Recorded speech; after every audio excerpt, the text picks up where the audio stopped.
now you guys are in your fourth year right now, or? Yeah.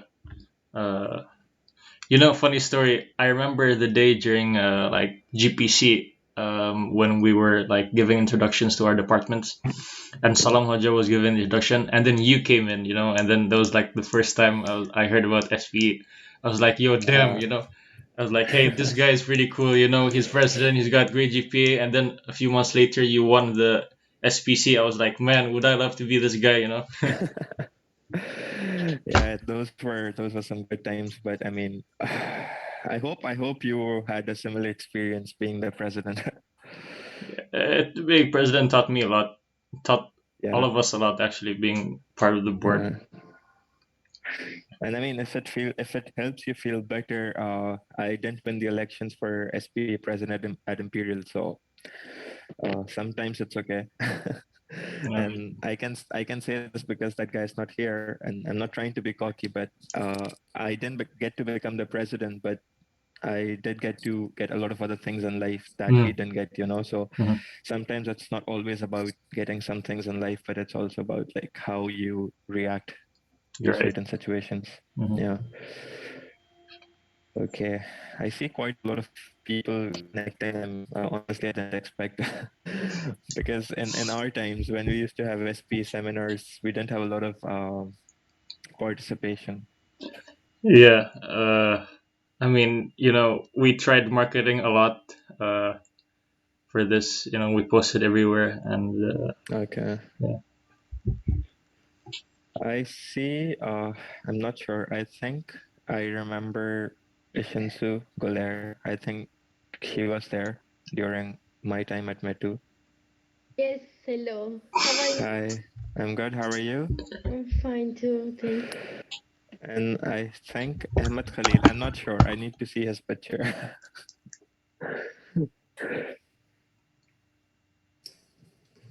Yes, sir. How are So you doing, man? I'm good. How are you? I'm fine. I am 1 year behind you. Yeah, I that's what I also, said. I yeah, remember this name, but I'm not. I wasn't sure if it's you. it's me. It's me. Yeah. Happy to see you, man. You are like a legend to us. First time I've seen you, like winning the SP in Uh, Europe. But that thing, I mean, like motivated us all to, participate and just at least yeah, like try our best to yeah.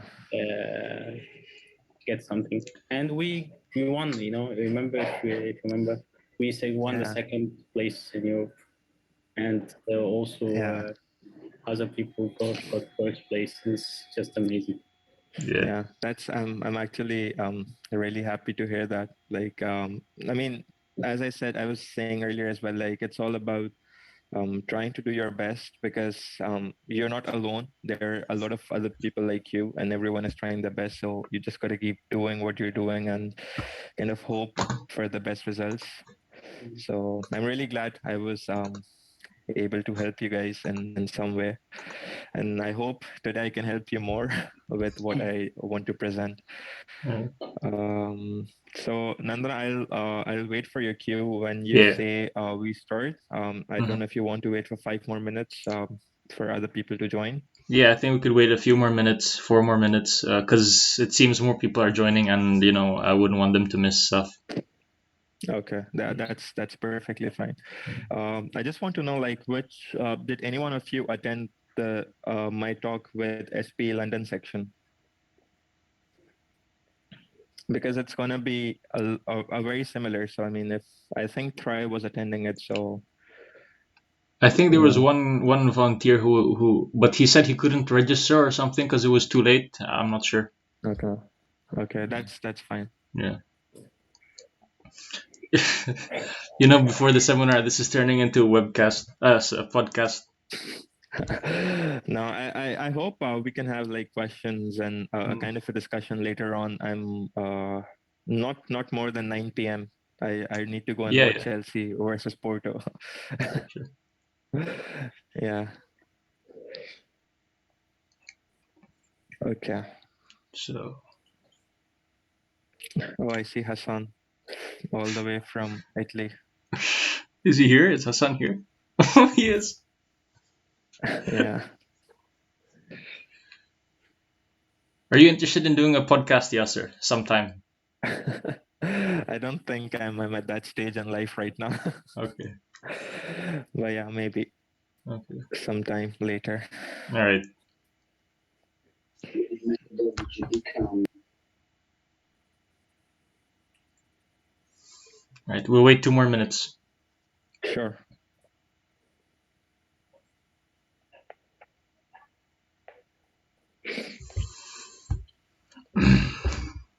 If I may speak, Nandana, I Sure. just want to add, complimenting you and the whole SPE of Meteo NCC chapter. I think they are really working hard these days. And the year before, I seen them post everywhere, lots of information and sharing knowledge and participating and inviting people. I mean, great work, guys. Thank I you. congratulate Thank you you. so much. And for this SP, it's awesome to see Yasser as well. Yeah. Thank you, Ahmed. Uh, yeah. Very happy for from our friends. You know, they're very good Yeah. board members, good volunteers. They're amazing. I swear. Nandana, I called Saleh Hoja yesterday or Mm-hmm. day before yesterday. Mm-hmm. I told him about this, so he might join in, but he said hi to everyone. Mm. I don't know if you guys know or remember Saleh Hoja, but he used to be the father of petroleum at Yeah. Metro NCC. Yeah, man.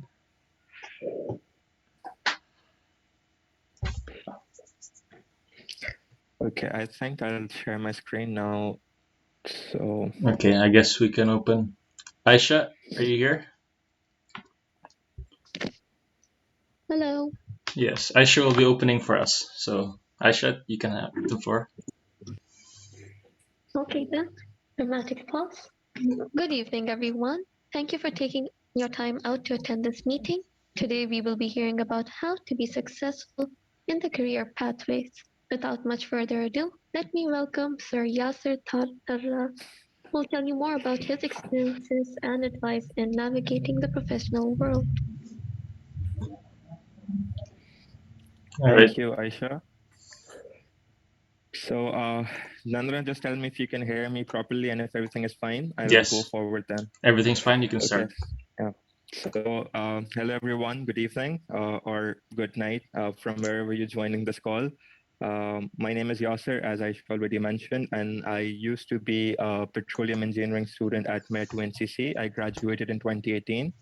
So, for those who don't know me, here is the slight overview of my life so far, the highlights of my life. I was, let me just turn on my pointer. Yeah. So yeah, I was born and raised in Pakistan, and I did my high school and my early education in Pakistan before I moved to Turkey and Northern Cyprus for my bachelor's in petroleum and natural gas engineering. I graduated in 2018. During my time at METU, I also went to Poland to present my undergraduate research paper in the SP East meets West student paper contest, and I was the first prize holder. Um, I'm actually really glad that I was the first person to win this competition from METU NCC, and after me, Try and Barak Pehlewan and a couple of other people also went to this competition and won this competition. So it was a good way for me to kind of bring this to METU NCC and then let other people also participate here. Um, After I graduated from METU NCC, I did my master's in petroleum engineering at Imperial College London for 1 year. And then after my master's at Imperial College London, I'm now working as a reservoir engineer at Wintershall Dea in Germany. It's an independent oil and gas company headquartered in Germany. And I currently work for the Wintershall Dea Norway team. So we can have more questions about what I do, but we can come back to that later at the end of this presentation. So I know this sounds a bit illustrious and kind of like a good outlook of my life, but what I want to tell you guys is that life will never be stable and it will not always be see springs and roses for you guys. So, just an overview, back in April 2018, when I won the student paper contest in Poland, and soon later I graduated at Metu NCC with the first ranking student with a very high GPA. But life didn't go as expected for me after that. So after winning this competition in Poland, I was supposed to go to US to present my paper in the annual technical conference and exhibition in Dallas. But my US visa was rejected soon after I graduated. And that kind of like brought me to a low life because I kind of felt or thought that getting this visa and going to US would kind of like open pathways for me and to get a job and meet people and create a network and kind of like move into a forward direction. But it was the opposite.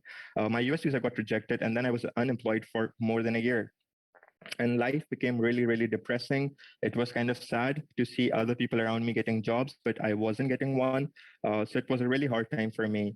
And to add salt to the wounds, it was during the summer break, around in the summer of 2019, when my father passed away. And I was the only person earning for my family at the time. I was doing a small job. So it became more and more difficult for me. And the idea of going abroad again or working for a big firm kind of became very distant for me at the time. But as I said, life will never be stable. It keeps moving on. And it was in the same summer when my father passed away, I got the Commonwealth Scholarship for a fully funded master's at Imperial College London, one of the best schools in the world. So again, from being nothing to getting this amazing opportunity to do a master's abroad, my life changed upside down. And then my life was at a high for a year when I was at Imperial, but it was then when COVID happened. So something that none of us expected or none of us saw coming. It was again a point where oil price went into negative, and all the job applications I did or everything I was trying to do for my future was just going into vain. I wasn't getting any offers. I wasn't getting any interviews. So again, I was at this point in life where everything felt everything seemed falling apart, and it was not something where what I expected after going to Imperial. But then I kept working hard. I never gave up. And now I have this amazing job at Wintershell. They are one of the best companies if you want to become a petroleum engineer or if you want to continue your career in petroleum engineer. So the idea here is that life will have its ups and downs. You'll have some points where you'll feel like it's the end. Nothing is going to happen. But believe me, if you hang in there and if you keep working hard and trying your best, something good is coming up ahead for you. With that being said, here's just a small example of some rejections that I have received in my life. So companies like Halliburton, master's application at University of Alberta, Deloitte, University of Stavanger, Baringa Partners, and this list continues. I'm not kidding you guys when I say this. I had over 100+ rejections before I got my first job offer at Wintershell Dea. And to get 100+ job offer rejections, you need to apply 100 times, right? So the idea here is keep applying. Don't care about rejections because all you need is that one job offer that will make you start your career and then go into the right direction. So before I move into what you should do for your future, I need to tell you guys. I want to tell you guys some things about the student life and what happens next. First of all, let's look at this image, which I like to call the triangle of life. So I like to visualize life in this way where you want to do three things. You want to work or study, you want to have a social life, and you want to have a good sleep. And as a student, it's only possible to do two of these at a time. So if you socialize a lot and if you study a lot, then it means you have to let go of your sleep. But if you like to sleep like me, and if you also want to study, then you don't have enough time to socialize, right? So this is a triangle of life which is very difficult to manage as a student. But when you are in your final year or when you're applying for jobs, this triangle of life becomes a quadrant of life. And now you have another thing to worry about. So you have to study, you have to socialize, you have to sleep, but now you also have to do job applications.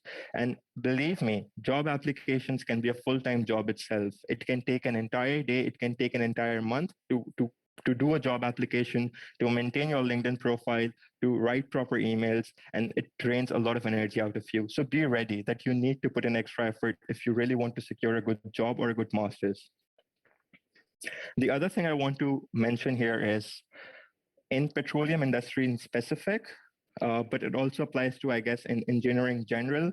There are more number of graduates than the number of jobs available.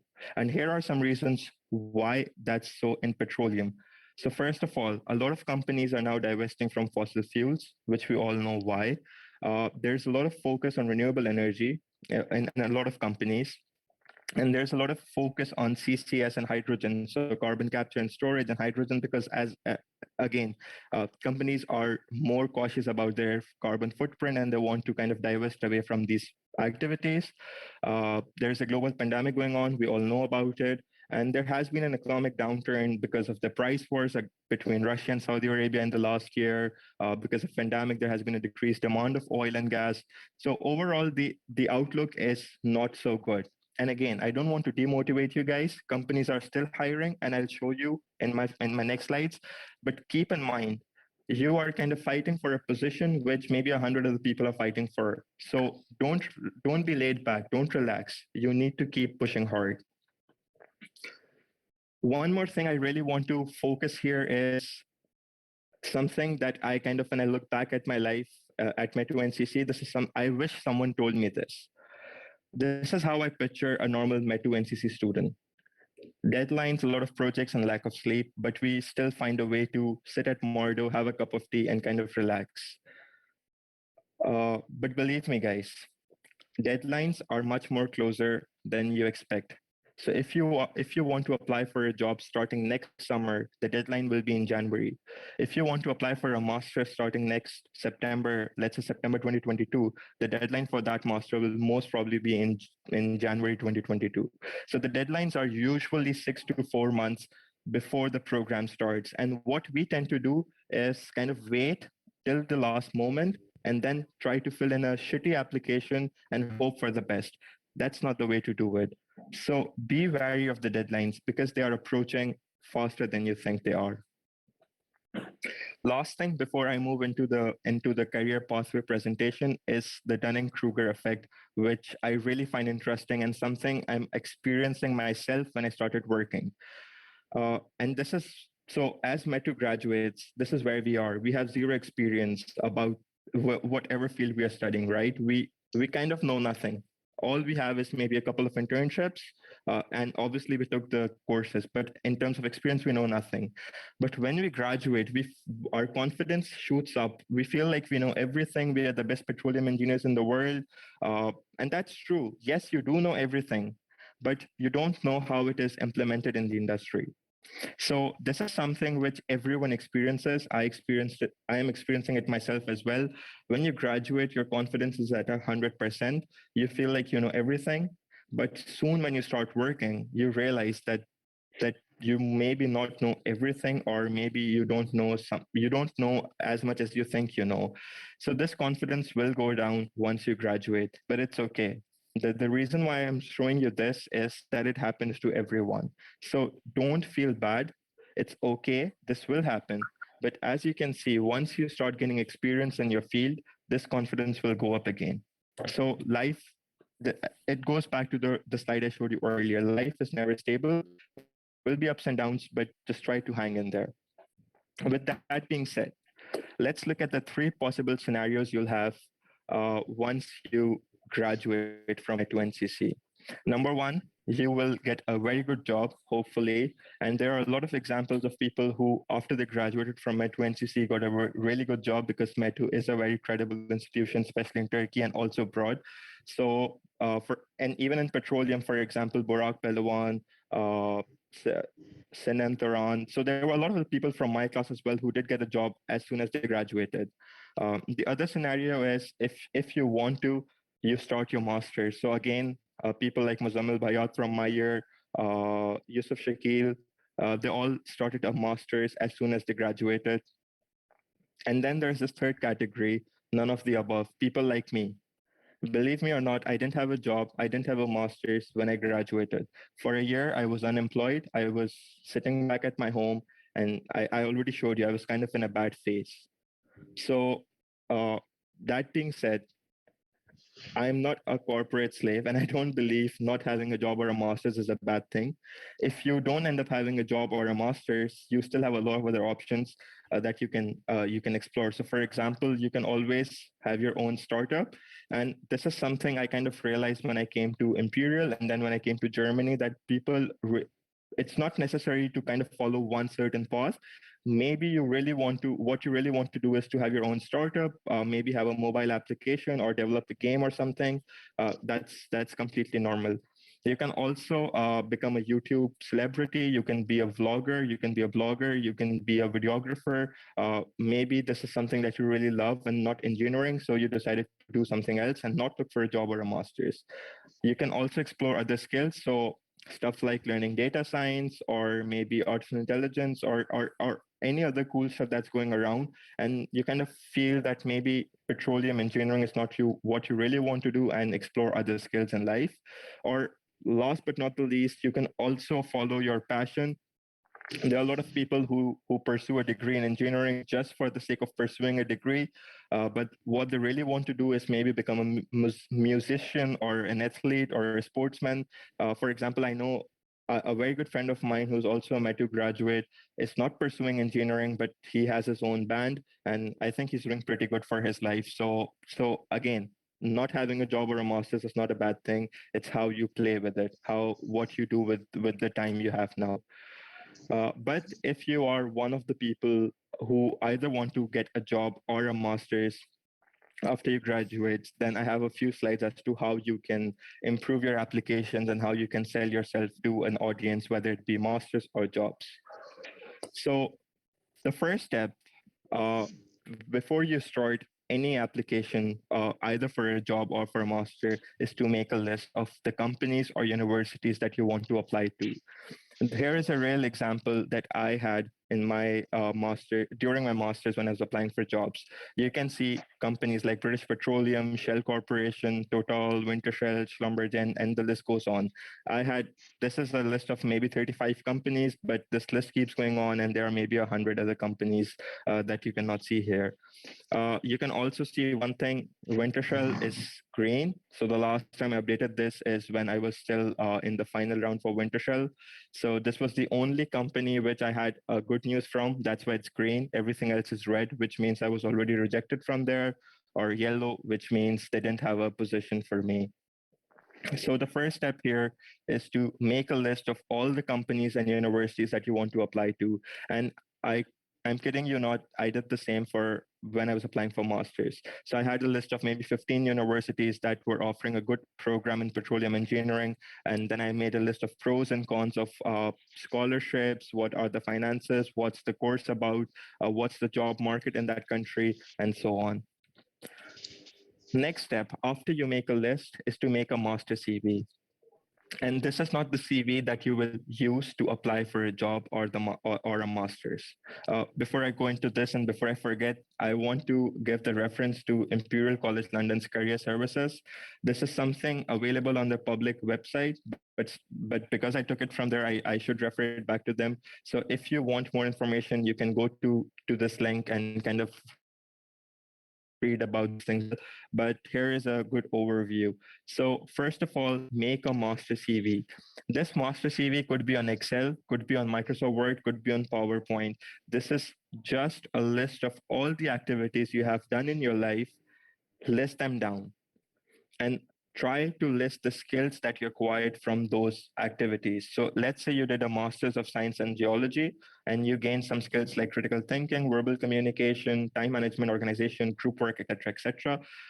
And then you kind of list down the evidence. How did you gain these skills? So what were the things that you were doing during your master's or your bachelor's that helped you gain these skills? So in this master CV, you dump everything you have done in your life, your voluntary work, your extracurricular activities, uh, your internships, your bachelor's, your master's, everything that you have done in life so far. You list it down, you list the skills, you list the evidence. One thing that I want you guys to remember is the purpose of a CV is to get you an interview, not the job or the master's itself. So again, When you're writing your CV, remember that all you're trying to do right now is to get an interview. And it's in that interview where you will present more about your CV and kind of try to get the job or the master that you're applying for. So always have that thought in the mind as well when making a CV. Okay. Next thing, how to make a good CV. So once you have a master CV where you have everything dumped in, that's when you start tailoring your CV to a certain CV that you will use to apply for a certain specific job or a master's. Don't make this mistake of using the same CV to apply everywhere. And you'll see why. I'll tell you in the next slides why I'm saying so. So first of all, when you start making your CV that you'll use to apply for a job or master's, the first thing to do is to keep your CV concise and clear. No one has time to read a lengthy CV. No one has time to read unclear sentences. Here is an example of a survey which Imperial College did a few years ago. When a normal recruiter or a reader looks at your CV, how much time does he spend on every part of your CV? So the red one is the area where they spend the most time, and the blue ones is where they don't spend enough time. And as you can see, all they do is maybe look at your education for a while, and again, just on the left side, they really don't pay a lot of attention as to what you did. They maybe look at your work experience a bit, and that's all. So, on average, a recruiter spends maybe 8 to 12 seconds on a CV. And that's how much time you have to impress them to kind of invite you for an interview. So, here's an example when I say keep your CV concise and clear. If you want to write as part of a 6-month research project for module XXXXX, I had to carry out survey of people's attitude to offshore wind farms. The same sentence could be restructured and rewritten in a way which is much more concise. So, devised and conducted a survey of attitudes to offshore wind farms as part of a 6-month research project. Not only did you use less amount of words, but you had better structure, you had better impact words, you had something to grab attention of the reader, words like devised and conducted rather than carry out survey. So these things do play a part because you're trying to give a lot more information in a very less time and in a very less space. Second thing, know who is going to read your CV. I have seen a lot of people make this mistake where they make a really technical CV, but that CV is going to be read by an HR person or by someone who doesn't understand anything about your field. And then that person will never understand what you mean. So if you are applying for a mechanical engineering job and you talk a lot about torque and engines and gears and stuff, an HR person might not even understand what you mean. And that might reduce your chances of getting a job or the interview. But on the other hand, if you know that your CV will be read by a manager or a vice president or someone who's really knowledgeable about the field you're applying in, then it's a good idea to include a lot of technical stuff so you can kind of showcase your abilities in your tech and your technical expertise in the field you're applying to. Last thing, always ask your friends to revise your CV. No matter how many times you read your CV yourself, there will always be one small mistake that you might not see and your friends will. So it's always a good idea to ask your friends, people who you trust, to revise your CV. And I always do it. I ask my friends to revise my CV, and I always revise CVs for other people because a small mistake in the CV can kind of ruin your chances because that shows you were irresponsible, you didn't pay a lot of attention, etc. Moving on. I talked about using impact words already, so words like devised and conducted. I know so many people who tell me they're repeating stuff in their CV, they're repeating words, they don't know how to frame something. And this is why I included the slide. So here are some impact words, which are really good words, catch the attention of the reader, and also demonstrate a really good message that you're trying to convey with your CV. So let's say you did an achievement at an internship. You can use words such as accelerated, enhanced, negotiated, or if you were doing a research project, then words like equated, developed, cataloged. These are some words that you won't find in a lot of CVs, but they kind of give the message in a very precise manner and also makes it look really professional. So go ahead, take a screenshot if you want to, but these were the words that I used for my CV when I was applying for jobs, and I was successful in getting a job and interviews. And I believe this can really enhance your CV. And just to give you an example here of what I mean when I say enhance my CV, here are my two CVs. This one is when I graduated from my 2 NCC, and this is the one I have now. And you can clearly see the one on the right is much well formatted, very compact, has a lot of information, and most of that is because I did a master's. I had a lot of other stuff to add, but apart from that, stuff like this internship in oil and gas development company limited. So this line here, departments interned in oil and gas production, jet pumps, well completion, drill stem tests, and well testing analysis. This line used to be in this boring manner, but now after using those impact words and uh, after learning how to write a good CV, I kind of transformed the sentence to the sentence and involved with daily activities of oil and gas production, including maintenance of jet pumps, compilation of daily production reports, and gathering data for modified isochronal testing. So you can already see the difference or the glow my CV had after using those tricks or the impact words that I'm talking about. The next step after you make your master CV is to analyze the role that you're applying for. And that goes again for the job or the master's that you're applying for. So whenever you see a job advert or a master's advert, there are certain people who specially sit down and write this job advert or the master's advert, and they specifically choose very specific words to put in the job adverts. Words such as responsible, planning, processing, interpretation, and all the other red words you see. And the reason why they put them there is because they have a hidden meaning. They are looking for a specific skill. And when they put that word in there, they're kind of giving you a hint as to what skill are we looking for. So let's say if they are saying stuff like minimal environmental impact, then they want to see if you're politically aware of what's happening in the world. As a petroleum engineer, do you realize how much carbon footprint or how much carbon emissions are we creating? Or when they say stuff like real time, then they're trying to see if you can handle pressure, or maybe planning, processing, where they want to see your organizational skills and methodical skills. So when you see a job at work, try to decode what skills are they actually looking for. And that's why I said never use the same CV to apply for every job or every master's that you apply to, because each one of them is looking for a certain set of skills. And I can guarantee you have those skills, but sometimes you don't know how to show them those skills. And your only chance to show them your skills in the application stage is through your CV and the cover letter. So once you analyze the role, once you drain out the skills that they're really looking for, that's when you start tailoring your CV and you write your cover letter.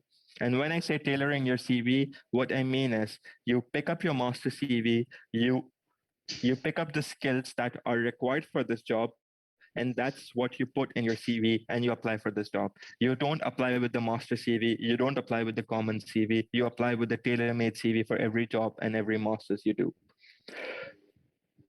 When we talk about tailoring your CV or writing a cover letter, another thing that I really want to kind of tell you guys is something that I never knew when I was in my 2NCC is you should always research well about the company or the university that you're applying for, because that will help you create a personal connection with the place that you're applying to. That will help you understand if you really want to work there and if you will really fit in that atmosphere. So if you research well about the company, then you can also include very personal connections in your cover letter, and you can kind of make a link as to why do you think you will fit in this company. And the last thing that I want to tell you guys is always use your cover letter to talk about the skills you gained from the experiences you mentioned in your CV. So your CV is a collection of the experiences you had. What did you do? Your internships, your extracurricular activities, your masters, your bachelors. But you don't get a chance in the application stage to explain those experiences, right? And that's where the cover letter comes in. The cover letter is the perfect complementary document to your CV to kind of portray the skills or the reasoning behind the experiences that you had in your CV.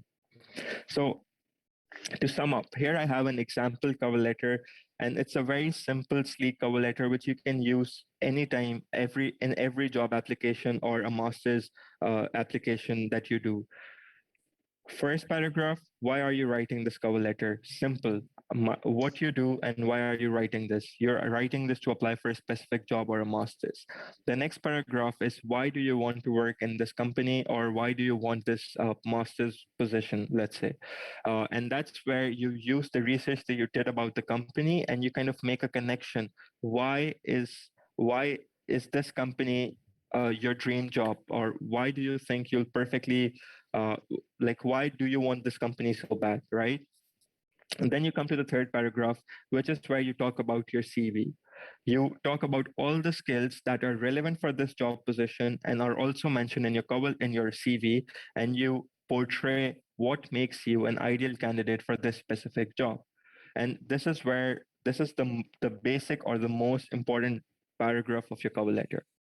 In the fourth paragraph, you can express desire for an interview that shows optimism, that shows that you're confident. You can talk about stuff like you're willing to relocate if the job wants you to relocate, and you can talk about stuff like you're willing to learn on the job, or what are you expecting from the job itself. And then you end with an ending remark. Always remember, try to keep your cover letter to one page. If you're applying for a job, if you're applying for a master's, it can be more than one page. But again, as I said earlier, recruiters get thousands of applications and they don't have time to read everything that you write. So you kind of have very less time and very less space to make a great impact as much as you can.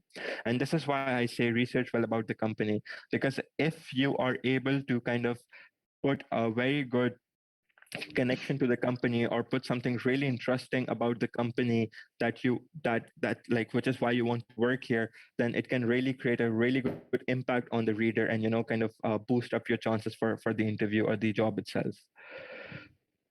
With that being said, hopefully you guys get a lot of interviews. And again, these are some things which I didn't know when I was a Metu graduate. I didn't know what happens next after you apply, because I never got an interview while I was at Metu.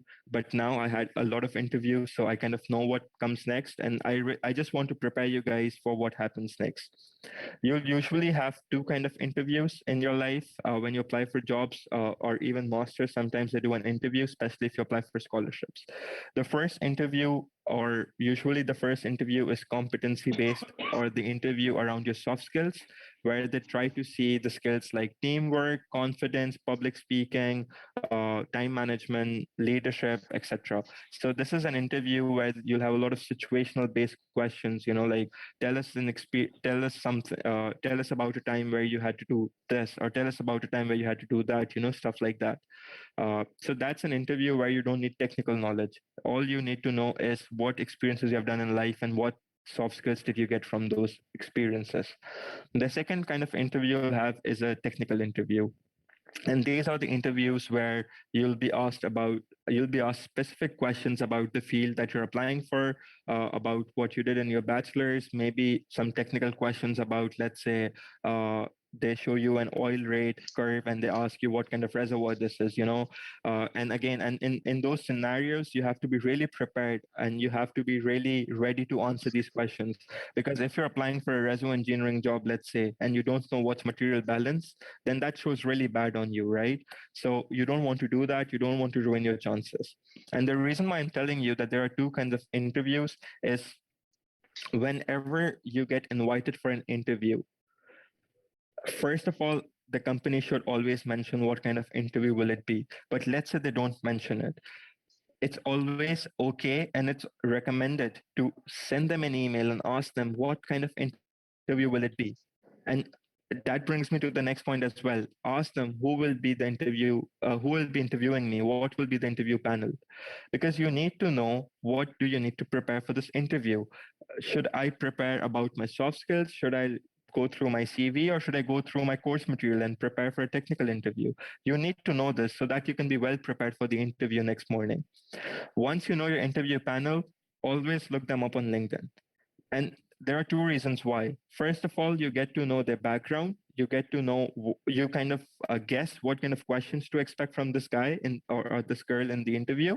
But also, when you look someone up on LinkedIn, it gives them a notification that XYZ person viewed your profile, right? And that kind of gives you brownie points because now the interviewer already knows that you looked him up or her up, and you're already preparing, and you're like kind of like putting efforts into this interview, so it gives you brownie points. That it already creates a good impression in the interviewer's mind about you. The next thing about interview is this one most common question that they'll always ask. And this is the question that kind of sets the tone for the interview. This will usually be the first question in the interview. And if you can answer this question well, you can, let's say 50% of your interview is done. You can relax and you can be confident, and you can even, screw up a question later on. It will be okay. And this most common question is, tell us about yourself. Why should we hire you? What makes you a better candidate? Three questions all mean the same thing. They want to know, what do you provide different than the other candidates that they're interviewing?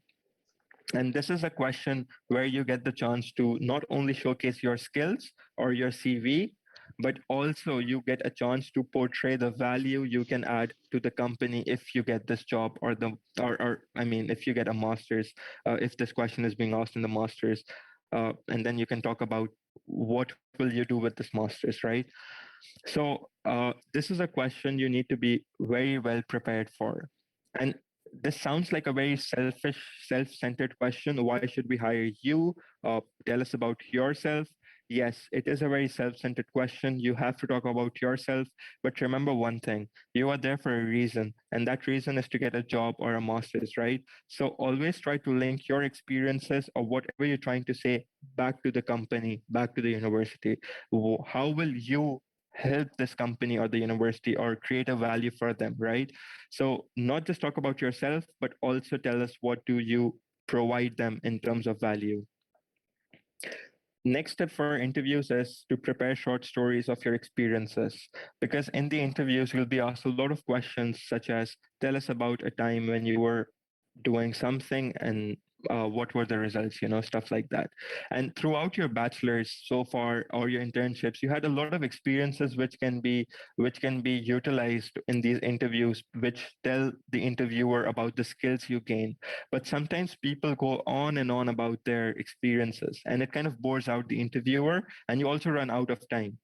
So it's always a good practice to prepare short, simple stories about these situations that you're trying to talk about, which kind of gives a very good overview of the situation and also tells how it helps you gain a certain skill. And in the next slide, I'll show you how you can prepare these short stories. Uh, Moving on, if you know you're going to have a technical interview, then it's a good idea to brush up technical knowledge. But remember one thing, if you don't know something, be honest. Just say, I don't know this, or I didn't get a chance to look at this throughout so far in my bachelor's, or you don't remember something. It's okay, rather than bullshitting. Because if you lie about something, those people there are very experienced people who on the other side of the table, and they'll know through your eyes that you're lying. So rather than trying to bullshit these very experienced people, it's okay to be honest and try to cover up in a different ways with stuff like, I don't know about this stuff because I haven't come through this yet in my education so far, but I hope to learn this once I get the job. So there's always a way to make things look positive rather than lying about it. One last step about interviews is to check this website, glassdoor.com. And it's not only for interviews, you can even look at it even while you're applying for a job, because this website is a collection where people post questions and their experiences with certain companies.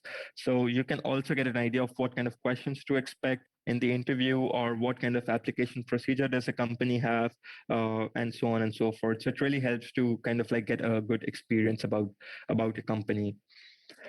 So continuing on the interviews, when I was talking about the short stories, uh, always remember, and this is something I learned from a fellow Metu graduate. I don't know if he's here right now, Hamad, but he has been on the other side of the table. He has interviewed a lot of people, and when I had an interview, my first interview, I called him and I asked him, give me one tip for a good interview. And he told me this one small tip: don't spend more than 2 minutes on a question.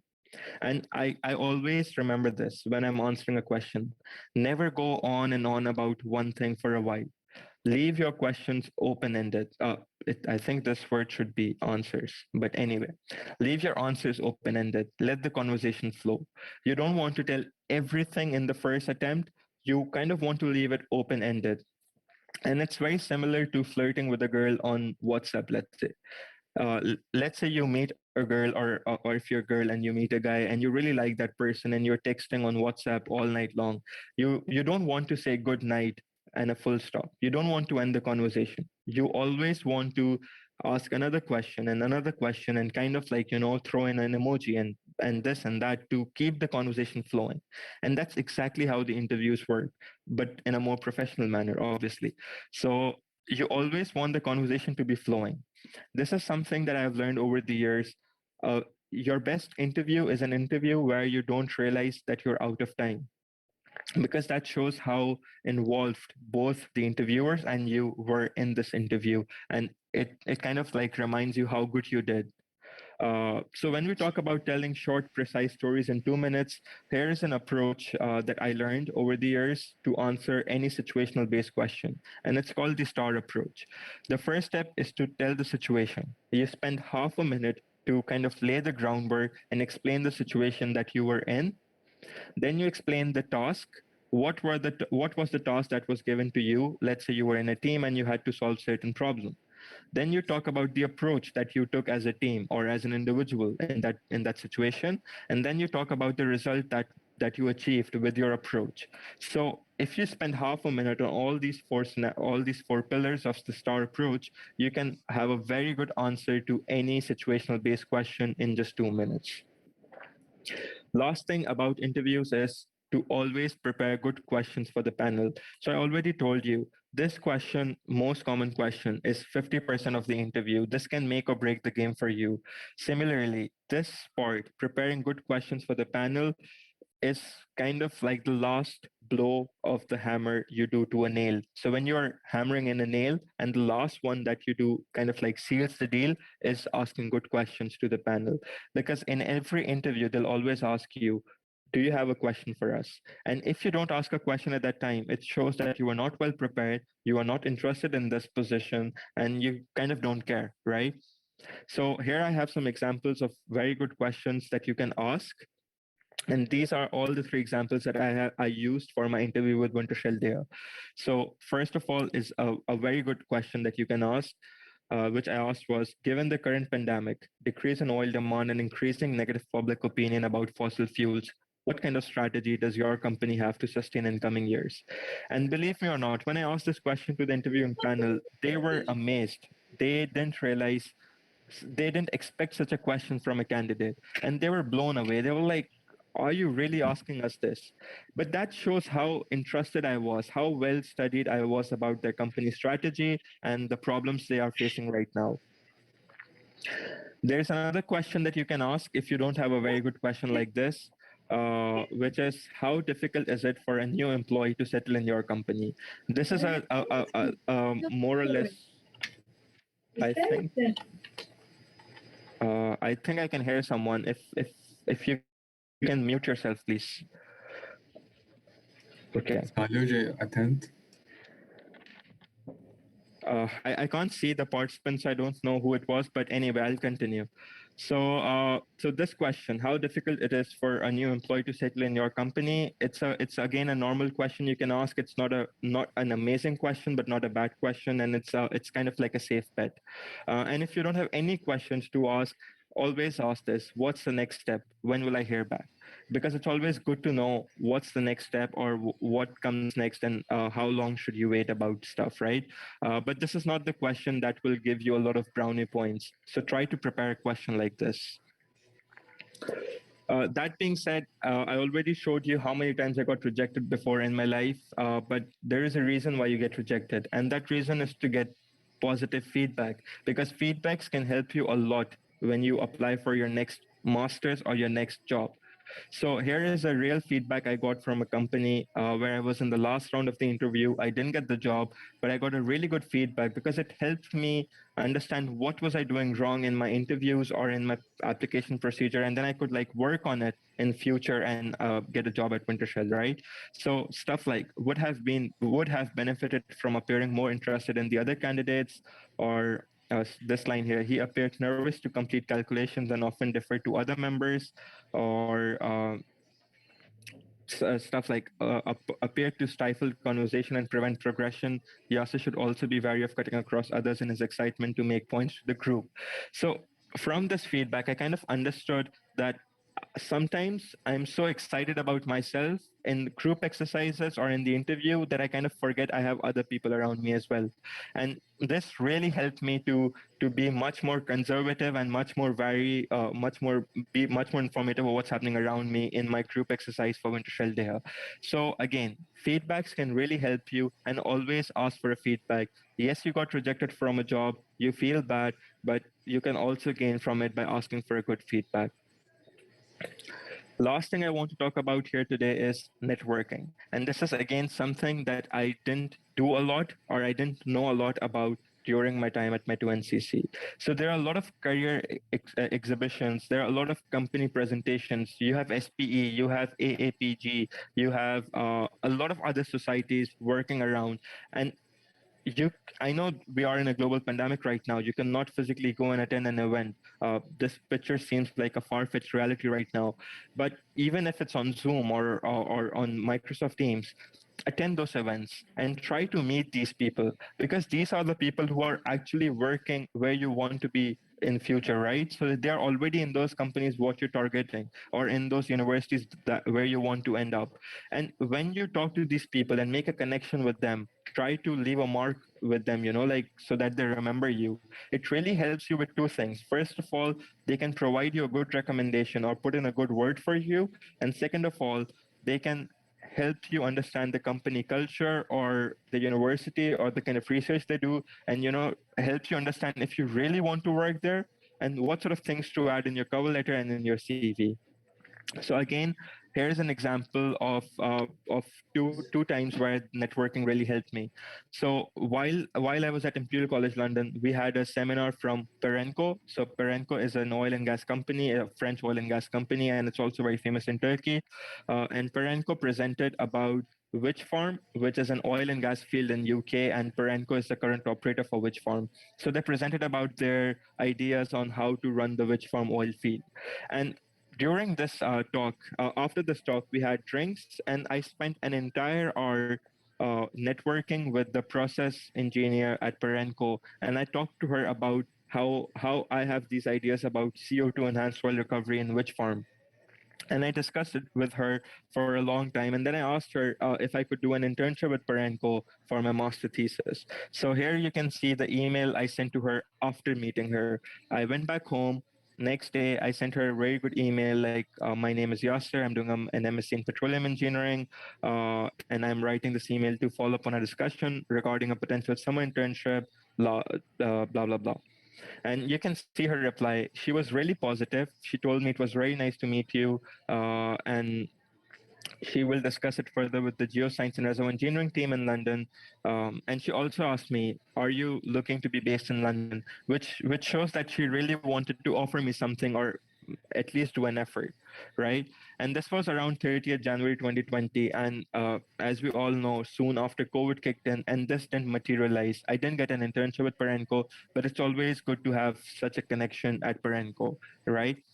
Another example where I met this guy at the SPE paper contest that I talked about already earlier. So he is a senior geologist at Equinor. We all know Equinor, formerly known as Statoil, a very big Norwegian oil and gas company. And again, I know this guy. So when I was looking for my internship, for my master's internship, I connected with him. I sent him a message on LinkedIn, and I'm not going to show you his reply, but he did offer me something. And again, it was during COVID time, so it wasn't possible for me to go to Norway and do an internship physically. So again, this didn't materialize. But the takeaway here is networking is really important. Meeting the right people is really important because they can really help you with not only jobs but also getting a good master's program. All that being said, I want to tell you guys, don't be disheartened. This is April 2020 when the oil prices went into negative, but since then, we have seen a positive trend. Prices are going back up, companies are hiring again, and there are a lot of job positions available online if you look in the right places. I know all of us want to work for the big majors. We want to work for Shells and BPs, but sometimes it's not possible. You don't get a job at Shell or ExxonMobil or Chevron, and it's okay. There are a lot of other companies, and again, I didn't know about any of these companies when I was at my 2NCC. But when I went to England and then I came to Germany, I now know there are so many other oil companies which work in exploration and production, and where we can work as petroleum engineers. And if you're from any other field, then I'm sure there are so many other companies that you don't know about right now. So companies like DNO, Neptune Energy, Repsol, Ineos, etc. So again, go ahead, try to look for these companies. They all offer jobs. They all offer jobs to international students. So you never know. Keep applying, and you never know where your luck takes you. But if you are one of those people who believe that there is not a good future for oil and gas, and you would like to shift your focus into something else, even though you have a degree in petroleum and natural gas engineering, there are a lot of other options where you can work as. And when I say you have a lot of other options, these are all these things that I've seen in my life where people are working right now with a background in petroleum or oil and gas. So you can always go to geothermal, which is very much related to what we study. You can go into CCUS, so carbon capturing and utilization and storage. So this is something which helps, which works with storing carbon underground. You can look at subsurface consultancies such as Trax and CGG. So these companies, they work around providing services to oil and gas, but they also work with developing software, or they work with providing data analytics and stuff. So if you think you don't want to work as a core petroleum engineer, then you can work with these companies and enhance your skill in other places. There are other service companies like Schlumberger, Halliburton, Baker Hughes. We all know about them. If you think you don't want to work in an E&P company, then you can apply there. And you can always work in water management, because we petroleum engineers, we understand the hydrodynamics of fluid flow in subsurface, and water is a fluid flowing in subsurface. So we can always work in water management as well. So if you don't want to work in oil and gas, there then these are the places where you can work, which are very much related to the industry that we are from. But if you want to go out of this industry, then you can always work in pipeline and flow assurance, again something to do with the dynamics of fluid flow, this time not in subsurface but in pipelines. And again, we petroleum engineers, we understand the thermodynamics of fluid flow, which means we can always work in these companies. There are energy companies such as Uniper, RWE in Germany, and I'm sure there are a lot of other energy companies around the world which work with fossil fuels, and they would love to have someone on their team who understands these fossil fuels. You can work in management consultancies, so companies like Deloitte, PwC, these are huge firms which provide management services to oil and gas firms. So, for example, Saudi Aramco is a client of Deloitte, and Deloitte would love to have a petroleum engineer on their team who can understand what sort of STOIP is available in a field, or how to move forward with a merger and acquisition project they have in oil and gas. Um, and moving away, much more away from the industry where you have lesser chances, is to work in M&A and strategy. So again, something like mergers and acquisitions. You can go into investment banking, because again, banks would love to have someone where they invest a lot in oil and gas companies. Then they would love to have someone in their team who understands oil and gas and kind of makes safe bets for the bank. And you can always go into commodities trading. So again, companies that trade oil and gas, or the refined products coming out of oil and gas. You can always go for masters. I think we already have talked about this a lot. So doing a masters is always a good idea. Or if you already have a masters, you can do another masters. That's also okay if you feel like you don't want to stay in oil and gas and learn something else, such as computer science, data science, artificial intelligence. These are some of the really upcoming fields in oil and gas. I think it's a really good idea. You can always do free online courses to enhance your skills. So for example, this website called edX. It's powered by Harvard X, where I myself am doing a course about analyzing data with Python. You can always use this in your free time to enhance your skills, and this is something for people who have already done a master's. So I'm not going to talk about it here because I'm assuming we are all still bachelor students, right? So last couple of slides, one question that a lot of people have asked me over the last 2 years is an MSc worth it? And the answer is yes. And the reason why I say yes is because as a Metu NCC graduate, you got really good education and you know maybe everything about oil and gas industry. But what you don't know is the practicality or how to actually use it in the industry. And doing a master's in petroleum engineering will help you gain that skill, will help you learn the essential software or the industry practices that are being done right now to kind of like make you prepared to enter the job market. And if you don't want to do a master's in petroleum engineering and you want to do a master's in something else, then that's great as well, because then that will open up the variety of fields that you can go into to apply for jobs. And the last question, can you get a scholarship? Yes. Again, something people don't know because they have never explored this. There are maybe more than 100 scholarships available for international students. Universities provide scholarships, companies provide scholarship, governments provide scholarship, and the list goes on. I never knew about Commonwealth scholarship when I graduated from Metu NCC. And if it was not for my elder brother, maybe I would have never done a master's. But once I found out about Commonwealth scholarship, I did my very best to get the scholarship. And similarly, there are so many scholarships out there. You just need to go and find them and apply for them. It's okay if you don't have a good GPA. Applying for scholarships is free. All it will take is some time. So why not spend that time and why not take that chance and give your best shot? And you never know, you get to do a free master's abroad.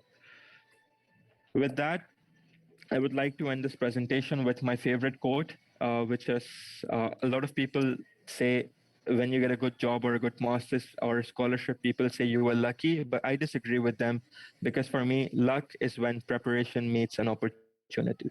So there will be a lot of opportunities coming your way, but to be lucky, you have to be prepared for them. And when I say be prepared for those opportunities, it means have a good cover letter, have a good CV, and know the right people and try your best in your applications. So with that, I'll stop sharing my screen. I would love to have questions now, and I hope this was informative for you guys. With that, the floor is yours. Thank you so much, Yasser. It was a nice presentation. So, do we have any questions here regarding anything at all in the presentation, or anything you'd like to ask Yasser? You're free to type or raise your hand. Okay, someone raised their hand. Was it Ahmed? Okay, may I ask? Yes, yes. Please go ahead. Yes, thank you so much for your presentation. It was very nice, well prepared. And I wanted to ask you, how did you feel like? Could you share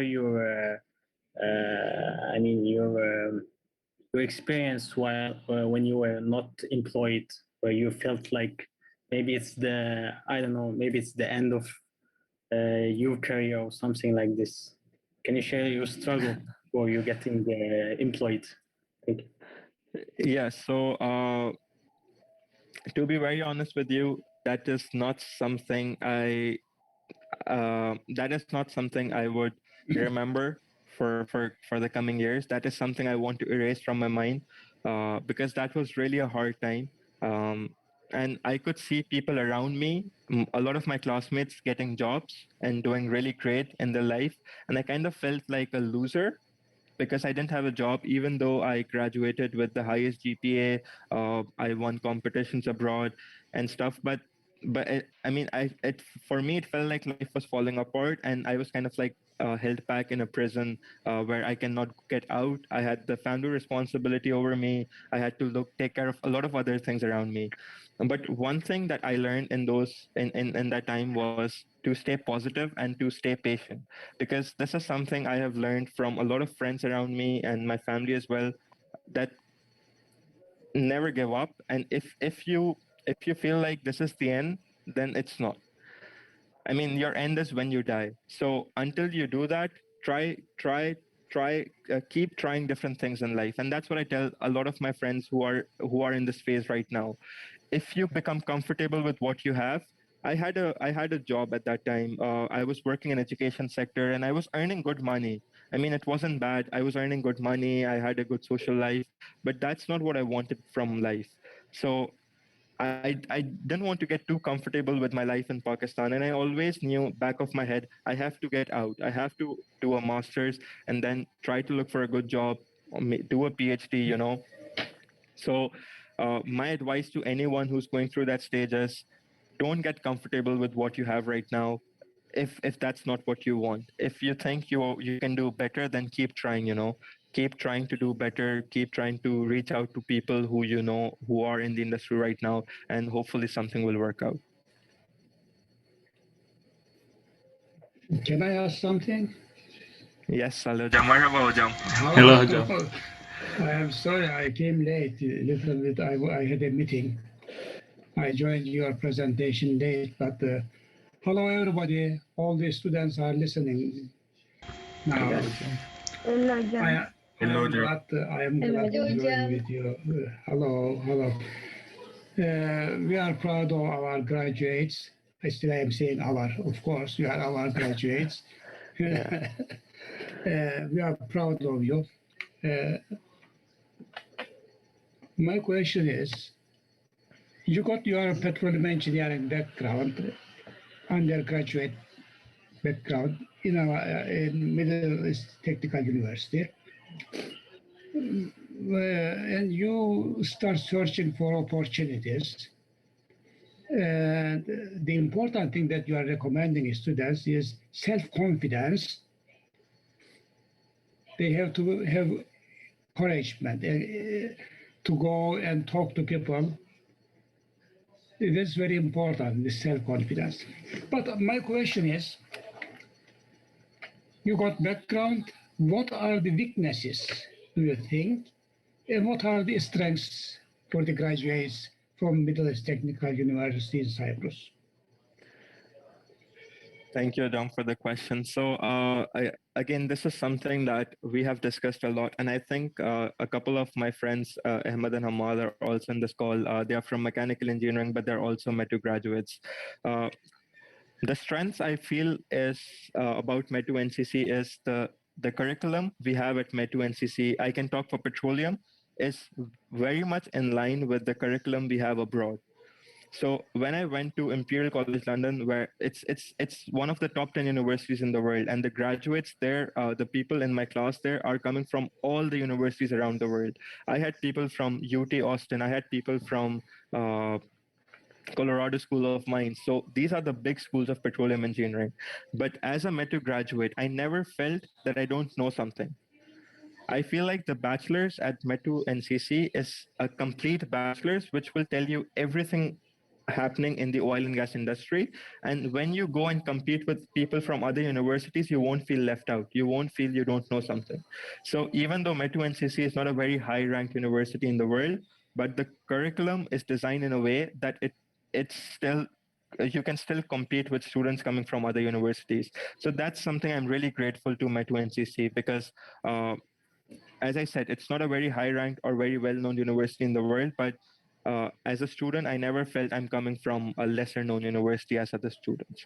But when we talk about the weaknesses about being a METU NCC graduate, especially in petroleum engineering, but it applies to, I think, engineering in general, is METU NCC is based in Cyprus, which is not a very industrialized country, and it lacks the connection to the industry. So when we graduate, or even while we are doing our bachelor's, there are not a lot of options for us to do our internships in the industry in Cyprus or apply for jobs in Cyprus because oil and gas industry kind of doesn't exist in Cyprus. Our best bet is Turkish Petroleum or the companies in Turkey. And again, we have these problems with international students and visas and work permits, etc. So I think that's one weakness that Metu NCC have, and people who are still are there can work at is creating that vital connection with the industry where the students are kind of respected when they come from Metu NCC. I know that's the case for Metu Ontra students when they go to Turkish Petroleum, for example, or other companies in Turkey. But I feel like we Metu NCC students kind of get discouraged when it comes to that. And just to give a small example about when I say the university connection, Schlumberger, BP, Shell, they all have connections with Imperial College London, for example. So when we are doing our masters, these companies offer internships. These companies provide a chance for us to work with them. I did my master's thesis with Shell only because I was an Imperial College student. And I feel like these kind of opportunities are not, we as Metu students don't get it through during our bachelor's. And if we could get them, we could really benefit from them. Excellent. Thank you. Yes, You're welcome, I have a Hajam. question. Yes. Any other questions? Yeah, I have one. Go ahead. Okay, this is my first year here in McU NCC, but I want to ask you, do the future of petroleum and natural gas engineering still have a good future? As you know, there's a lot of renewable sources like solar energy and wind energy. And by May, this is my first year, and after I graduate, do you think that I made a wrong decision to go to this department? So, hi, Yusuf. I'll tell you one thing. When I started my bachelor's in 2014, I don't know if you followed oil prices back then, but it was when one of the biggest oil price crash came in 2014, 2015. So, when I joined the bachelor's, the oil price was over $100 per barrel. And 1 year after my bachelor's, the oil price was at $25 a barrel. And I had this exact same thought as you. Did I make a bad decision? Did I come to the wrong field? And to be honest with you, I don't regret joining petroleum engineering. And now that I'm in industry, I kind of realized that all this hype that media has created around us about how oil and gas is bad and we should divest from fossil fuels, etc. Some of it is true, but some of it is exaggerated. So what's true is, yes, we have certain climate targets that we have to meet. We have Paris Agreement. We have to reduce carbon emissions. Yes, that's all true. And companies are trying their level best to divest from fossil fuels, invest in renewables, etc. But that being said, even right now, countries like Germany or even Europe, 50% of their energy comes from fossil fuels, and it will remain so for the next 30 to 40 years. There is no way that this world can transform and quickly go away from oil and gas into renewables. It will happen, but it will happen slowly. And as I said, companies are finding new and new ways to keep producing oil and gas, but also reduce their carbon emissions, which is why stuff like CCS and hydrogen, green hydrogen, has been so much on rise. So if we are able to, in some way, reduce our carbon emissions, but still keep producing oil and gas, then this industry will survive. Because oil and gas right now is the cheapest fuel available, and half of the global population lives below the poverty line. So countries in Africa, countries in South Asia, countries in South America, they're not ready to have this infrastructure for wind and solar and all these new technologies. So to answer your question, in my opinion, and that's what the industry feels as well, oil and gas will remain for the next 30 to 40 years. Maybe there'll be a more focus on natural gas. It's a more cleaner fuel. Um, but I feel like you are.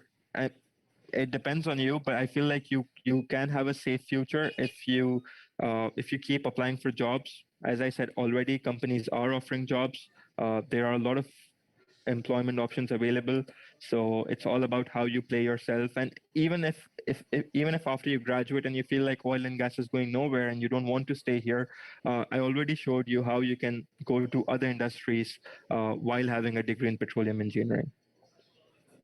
Okay, thank you. You're welcome. So it seems Ahmed Zarar has a question. Hello, guys. Ahmed. Yeah. Hi, Thara. Thank you Go for the ahead. question. Thank you for the amazing, let's say, the presentation. It was a couple of good years we had in Metro NCC back then. Yeah. So my question is something related to job applications. As you know, I'm applying for various jobs. One thing I often find when I'm applying for jobs is majority of the companies which are looking for sole positions such as mechanical engineer or production engineer, specific positions, the rejection is followed within, let's say, 2 days or 1 day. However, the graduate programs, when you apply for them, they take considerably longer. So is it better at this stage, if you want to work abroad, to apply for graduate programs or for jobs specifically? Thank you. Okay. So thank you, Zara, for your question. So again, for people who don't know about this, when you are applying for jobs abroad, especially in Europe or UK or Americas or Australia's as well, a lot of companies, a lot of these multinationals have something called a graduate program, and this graduate program is designed specifically to handpick people who just graduated either from their masters or from their bachelors. And again, this is something I didn't know during my bachelor's. I didn't know all these oil and gas companies have a bachelor program. So what Zarar is trying to ask is, should we apply for a graduate program or should we apply for a specific role like junior mechanical engineer or a junior reservoir engineer, you know? And again, my first answer to that would be apply to both. Because as I said, there is no fee in applying, right? So place your bet on both the applications. But when we talk about rejections or when we talk about how long does it take for you to hear back from them, applying for a graduate program has to be done at least 6 months before you graduate, because it will take them at least 6 months to kind of for your application to materialize. I did my Wintershell Dea interview 8 months before I was employed with Wintershell Dea. So that's how long it takes for graduate programs, because there are so many applications, there are so many protocols, and there's so much stuff to be done. So if you think graduate programs take long, yes, they take long, but that's why I said already earlier, the deadlines are closer than you think they are. So apply much earlier for graduate programs. If you are in your last year right now, you should have already applied. If you are in your third year, remember for next year, you should start applying in October or November at the least. So I think that's what I can tell you, Zarar, about these two applications. Thank you so much. All right, next question. I believe it was from Zaid Mohammed. Yes. Hello, guys. Thank you very much for this super practical and useful session. I think this is exactly what we were looking for. I have got some questions specifically related to the speed program in Winter Saudi, if you don't mind. Yeah, Could you? sure. Yeah, I've just applied this year in January, and I want to know if you could share the application process in general. Okay, so the application procedure for speed program, and again, for people who don't know speed program, it's a graduate program offered by Wintershell Dea.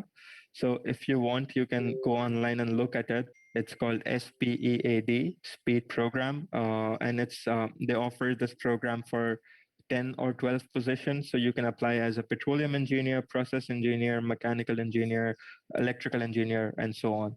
So I'm a speed reservoir engineer, and what he's asking me is about the application procedure for this graduate program. So Zed, to answer your question, speed program has two ways to apply. One way is to apply online, which is what you did, I'm assuming. And for me, the procedure was a bit different because I never applied online, because Wintershell Dea comes to Imperial College London every year to have face-to-face interviews, and that's when I had my first interview with Wintershell Dea. So I never applied online, but I can tell you what happens when you apply online. So once you apply online and once the deadline has passed, which I think has not passed yet, I think there's still time. So once you apply online, they'll get back to you either with an interview invitation or either they'll reject you and they'll tell you they found a better candidate, etc. So if you haven't received anything yet, I think you are in a good place because I know a couple of people who have already received rejection. So if you haven't received anything yet, I think you are in contention for a position. So once you get this first interview, this will most probably be a competency based interview. I already talked about two kinds of interviews. It will be something with HR where they'll try to assess your soft skills. Uh, and once you are done with this first round interview, and let's say you pass this interview and you're invited for the next stage, then you'll be invited for an assessment center. And again, for people who don't know what's an assessment center, it's a 1 day, complete 1 day of where different exercises. So you'll have group exercises, you'll have a technical presentation where you'll present either a research or a thesis or a group project, and you'll have maybe 4 to 6 technical interviews with engineers from Wintershell Dea.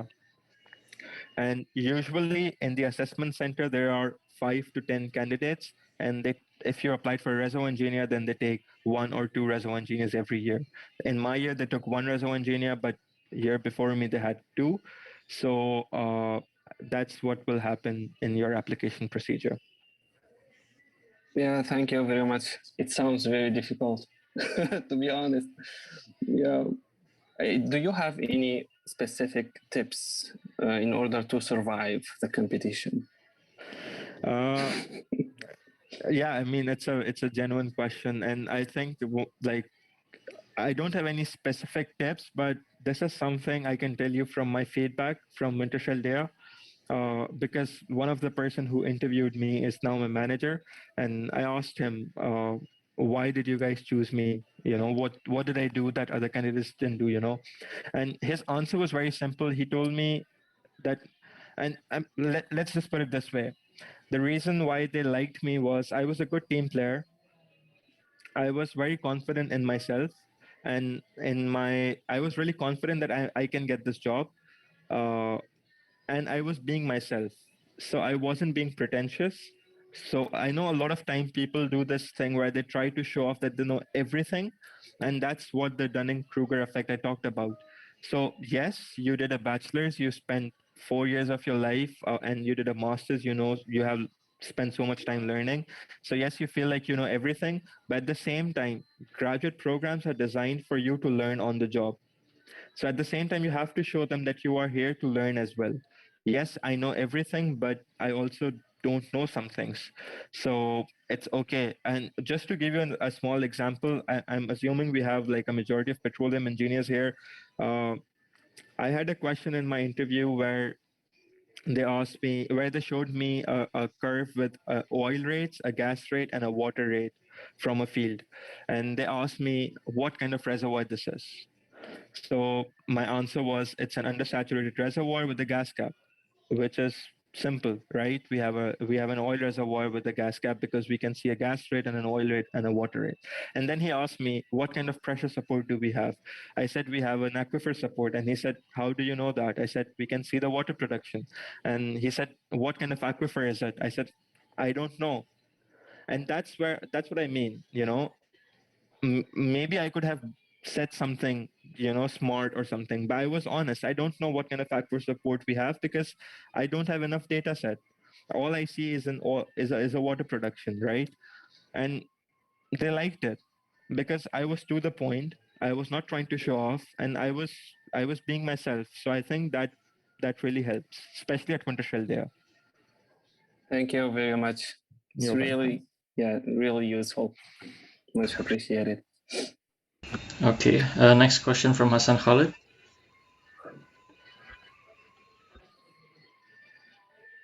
Hello. Hello. Hello. Thank you very much, Yasir, for providing us the information and great insights and your experience. I had just a small question for the CV. When you were talking Yes. about the master CV and when you were tailoring your CV, Now, my question was, for instance, you have maybe different like jobs that you're trying to apply to, right? Maybe Yeah. I mean you can never like try maybe to say I'm just going to apply for reservoir engineering job. I'm just going to apply just this, you know. So maybe now, as you are saying, like one of the slides you showed us, like maybe different options and different, you know, pathways you might want to choose. So Yeah. how do you tailor, for instance, this CV? Like I think I read somewhere about the ATS system and the CV optimization. So how would you optimize, let's say, for this certain skills for the job descriptions that you're trying to apply to? Because, for instance, you will maybe have maybe one CV, maybe that will match at least maybe three job descriptions, for instance. Yeah. So, like in like somehow to save a bit of time, for instance, Yeah. like rather than each job you make another one, each job you make another one.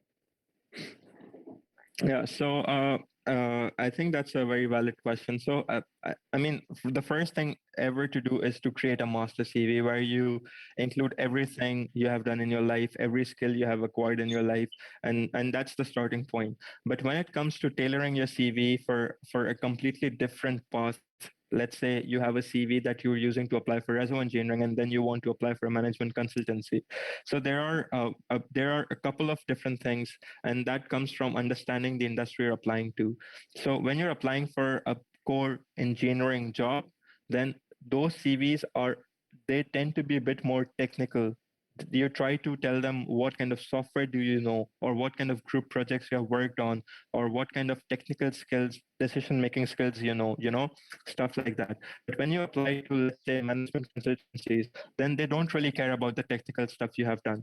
They care more about your soft skills. They care more about your time management skills, handling pressure skills, dealing with data skills, you know, stuff like that. So the first indication you get about how to tailor your CV is from understanding the job market that you're trying to apply to. So if it's a technical role, then you tend to put more technical stuff in your CV. If it's a more let's say finance or economics related role, then you kind of go away from the technical stuff and try to showcase your soft skills in the CV.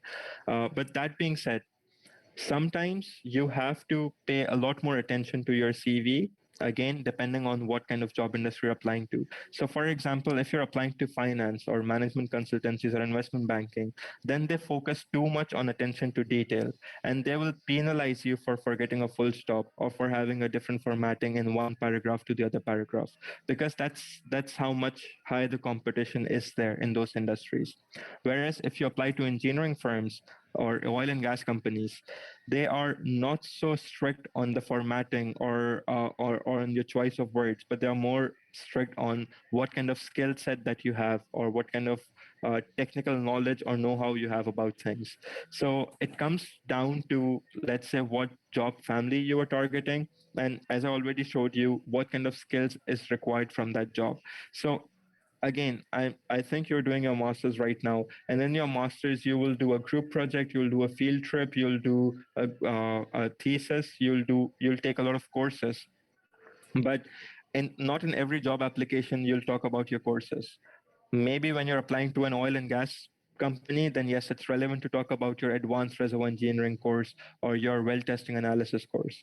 But if you're applying to a management consultancy, they don't care about your reservoir engineering or well testing course, right? That's where you talk about your group exercises and how you worked in integrated teams and handle pressure and handle time, you know. So depending on the job or the industry, you can choose certain skills or certain experiences from your masters or your bachelors or your internships and put them in and kind of tailor your CV.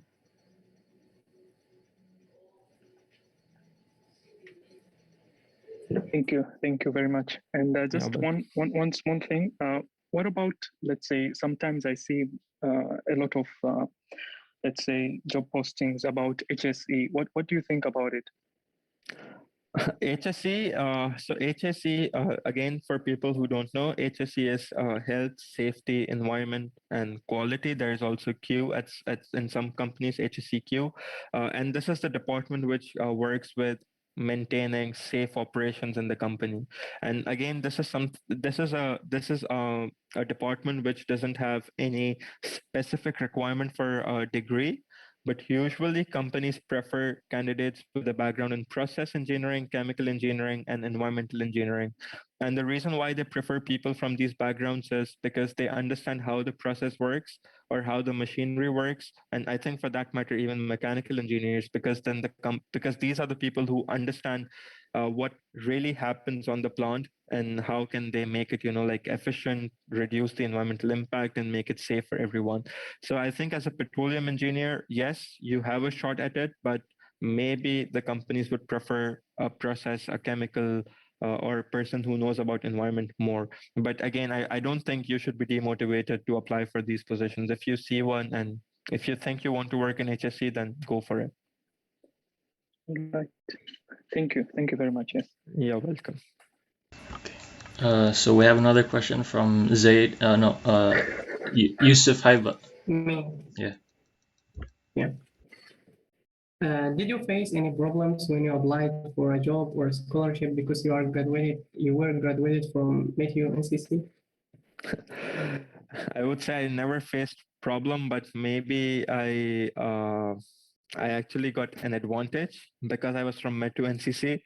So, for example, I mean, so far wherever I have been to, I have met Metu graduates in really good positions, and that really gives me a benefit because then I have someone who knows me. So, for example, when I was at Imperial College London, there is a professor who is an O2 graduate from 1970, I guess, and he's a professor. He's a visiting faculty professor at Imperial, so it kind of really helped me, develop a connection with him and network with him, and then when I applied to when I applied to Wintershell there, they already have a speed reservoir engineer from last year who is an O2 graduate. He's from O2 Ankara, so not from Metu NCC, but a Metu graduate.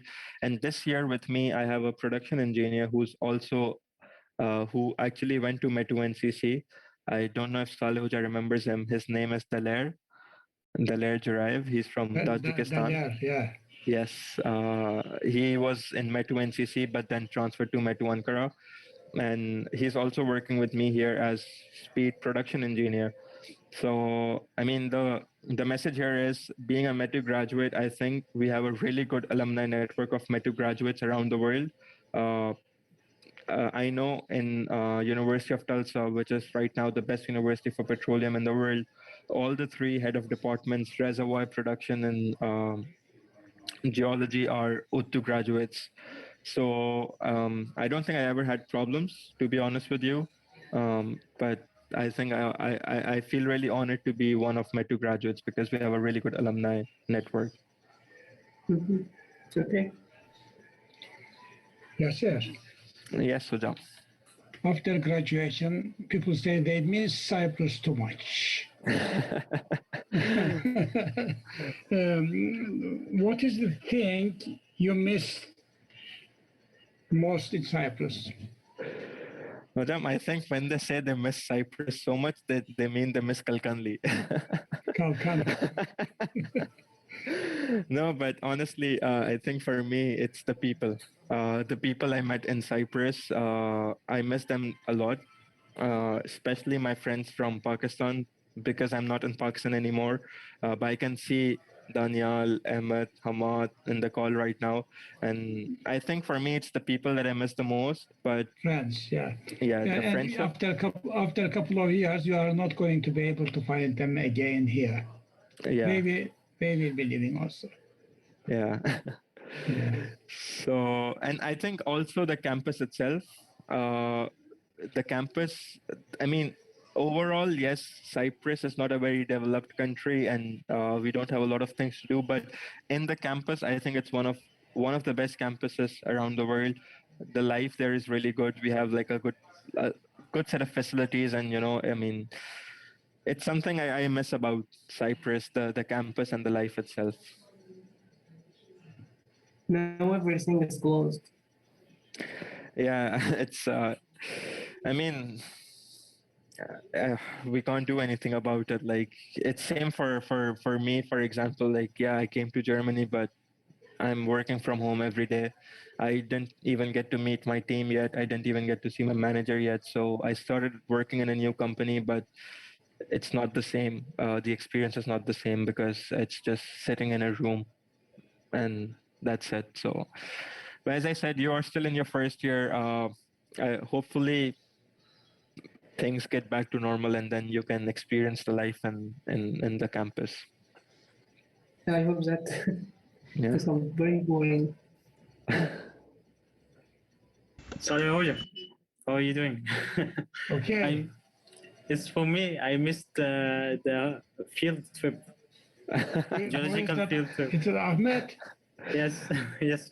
Hello. Are you here in missed the- Cyprus, Ahmed?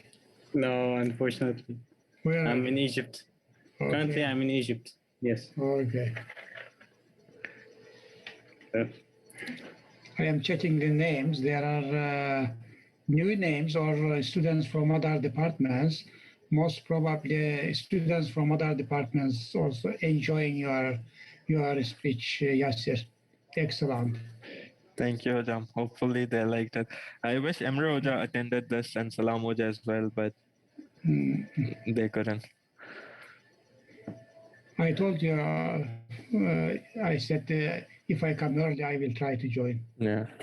And fortunately, I reached. Yeah.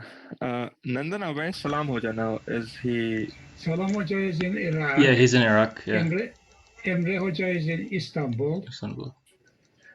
Istanbul Technical University. Yeah. And Yeah.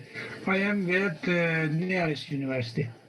Yeah, only Dorukuja is left, and the rest are all like part-time professors from Ankara campus. Yeah, unfortunately. Yeah. Yeah. Saleh Hoja, thank you so much for joining us. We really miss you. We really miss you. I'm serious. Thank Like you. everyone. I enjoy your activities. Yeah. Just inform me each time you are having something. Mm-hmm. Yeah. Okay. Yes, Hoja, we will. Okay. Does anyone else have any other questions? Can I say hi to Saleh Hoja because I feel good. I'm seeing him after a long time. And I just want to say hello Daniel. to him. Daniel. Sir, Jam. Hello. Hello. I miss all the students. I hope you're good, Saleh Hoja. It's going well. Health is important. If you are healthy, life continues everywhere. Definitely. Yeah. Anyone else who wants to say hello to Saleh Hoja?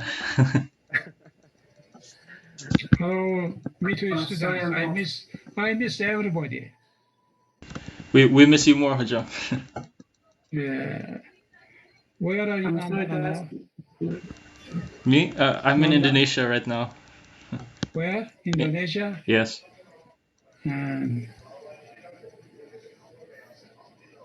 Nandana, before we end this, can we like have a picture of the screen with everyone opening the camera if they want to? Yes, of course. I was gonna say that actually. So everyone, can you all turn on your cameras and we're gonna have a group picture, if you don't mind, of course. Okay.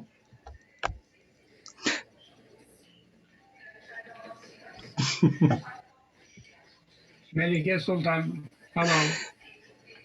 Yeah, how are you?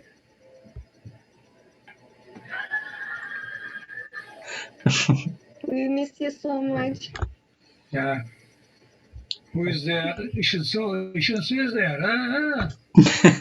I saw her. Ebru Tuğçe Çarpı. Hi, Hocam. Seyit is there. Zaid Aisha.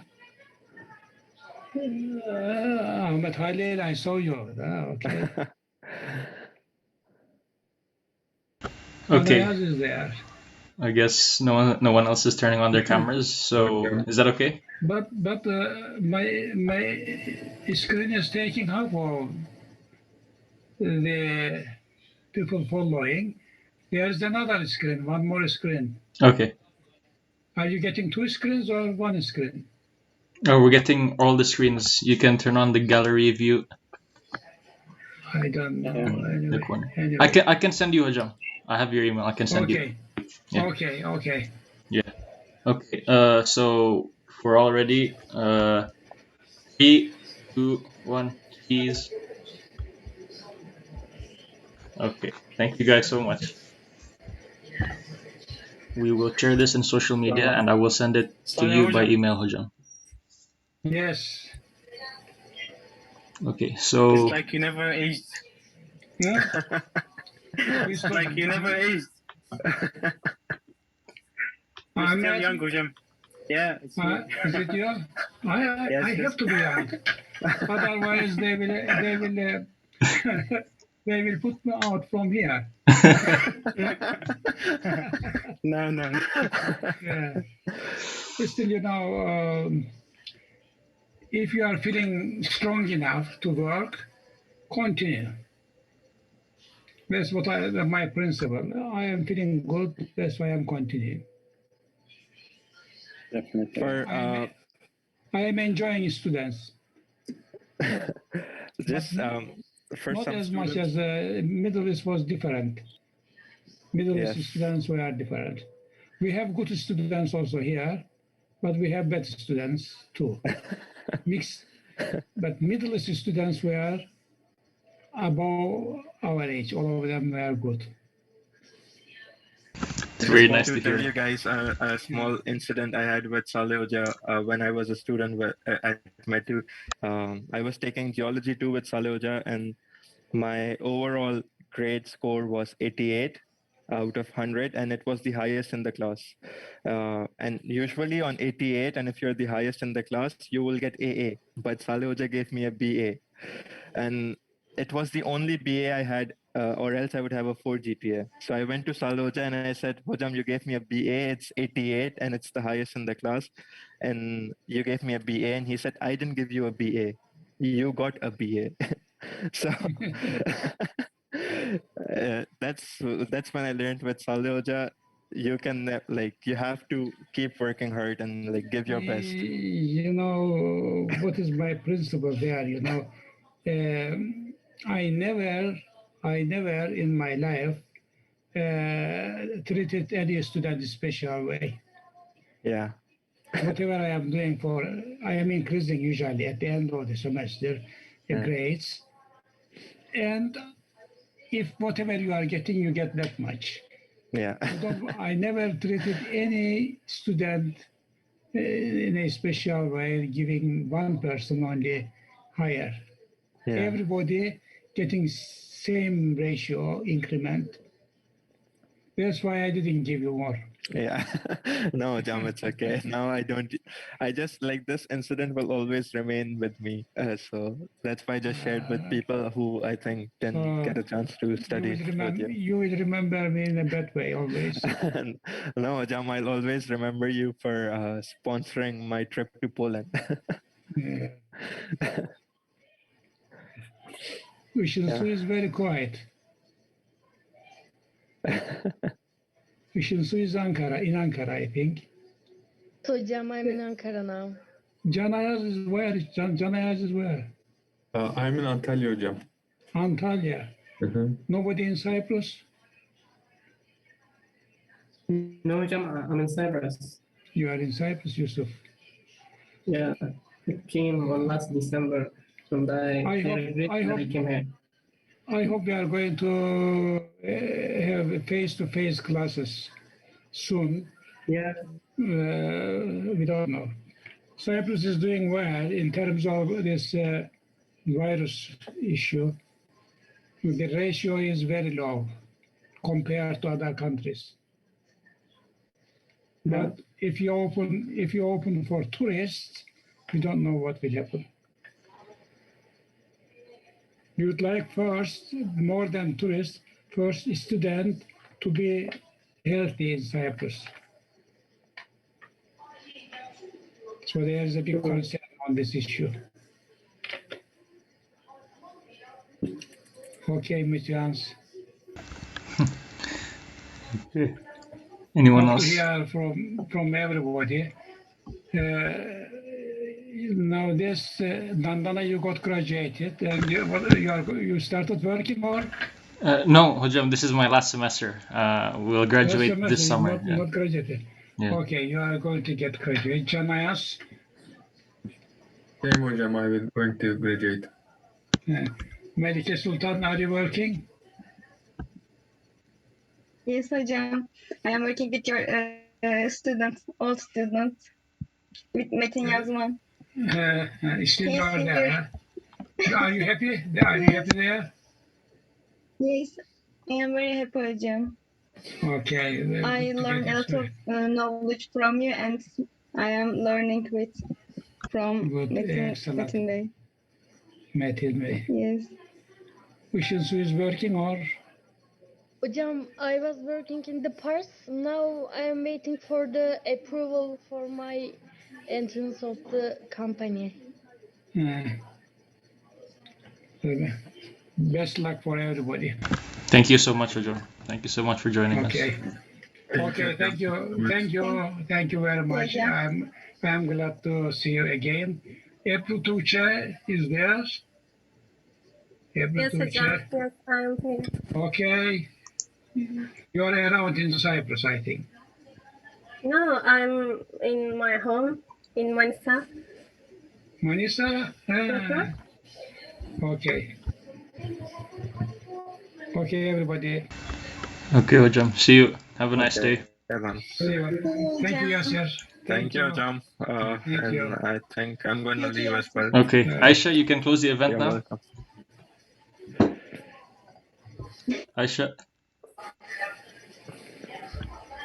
Okay. Right. Yeah, I think people left and I'll leave as well. But thank you for having me again, and hopefully it was useful for you guys. Okay. Thank you too. Thank you so much, Yasir, for everything. That was very, very nice. Thank you. You're welcome. Thank you. And see you soon, hopefully. Bye bye. Yeah. Bye bye. Bye bye.